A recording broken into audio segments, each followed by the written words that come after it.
座狗仔飯，被初餐撞轉過晚。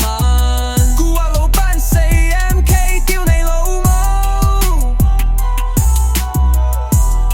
，18座狗仔飯，被初餐撞轉過晚。顧客老闆4MK 屌你老母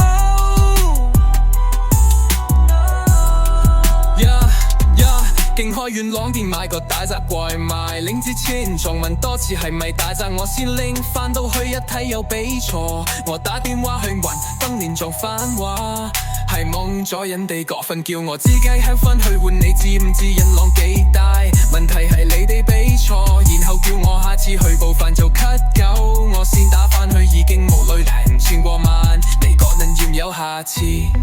？18座狗仔飯，被初餐仲穿過馬欄。顧客老闆4MK 屌你老母，18座狗仔飯，被初餐仲穿過馬欄。顧客老闆4MK 屌你老母。之前響街嗰個揀已經試過俾錯，又係話補返會記得下次去咩？我半年都唔去食一次，9成係19老闆叫咩事都冚乾。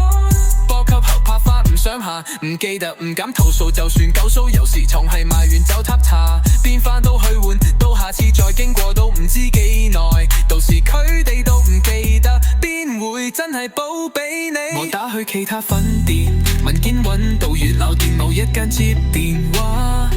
打到炒燈分店先有人聽，叫我問點算呢？又冇得偷臭家，也姐話冇之餘，又要俾阿姐教多次做人，叫話唔好多事，自己去換咪好，真係谷夠氣，冇方法投訴，咪係18座同老闆 Facebook 留言，點知 block 埋我。